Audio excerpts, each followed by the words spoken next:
Let's talk to environmentalist Chris Packham. Are you worried?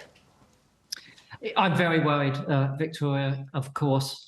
Myself and many other environmentalists, conservationists have been working very long and hard over many years to use the legislation that has been in place. It's not perfect, but it's been a framework that we've been able to use as a glove or a stick to point whenever we've needed to, that things need to improve and to be reformed.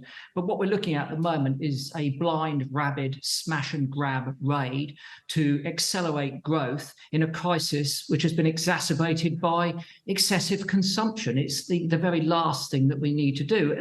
And although the government have said in your report that there is not a threat of them putting these investment zones in areas of outstanding natural beauty, national parks, SSSIs, and the Greenbelt, that isn't on the paper. There isn't the clarity there to prove that as truthful. And when it comes to environmental regulation, again, should we believe them? Our rivers are filled with sewage and farm runoff pollutants, and we've seen that this summer. So the trust, I'm afraid, is not there.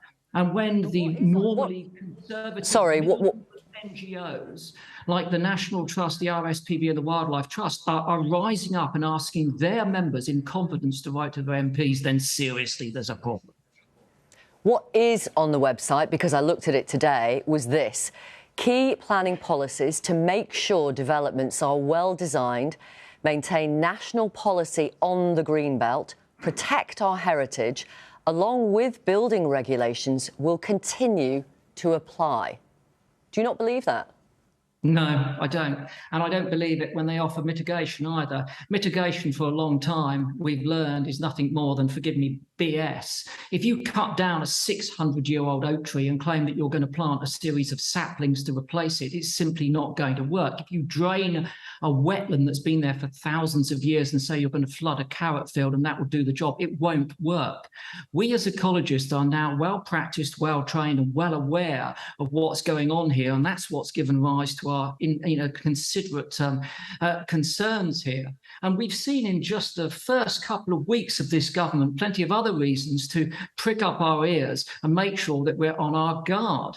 We've seen the potential return of fracking. We've seen the potential return of granting licenses for oil and gas exploration and further extrapolation. We've seen environmental land management schemes, those nature-friendly farming things that we were promised would replace the Habitats Directive post-Brexit, are now potentially in doubt. And on other matters, potentially we're now going to be seeing a renege on the ban of import of trophies, the fur industry and foie gras. And then today I hear a rumour that our Prime Minister, elected by 0.2% of the country, I might add, has asked King Charles, a known environmentalist, not to attend COP27. These are very worrying signs at a time of intense fear in the midst of a biodiversity and climate crisis, which threatens not just the UK, but the whole of the world. And I'm afraid to say that these sorts of policies that we're witnessing here are not UK-centric. We're seeing these globally. And that's why we are very, very gravely concerned, and we will push back with fortitude. Thank you very much for talking to us this evening. Thank you, Chris Packham.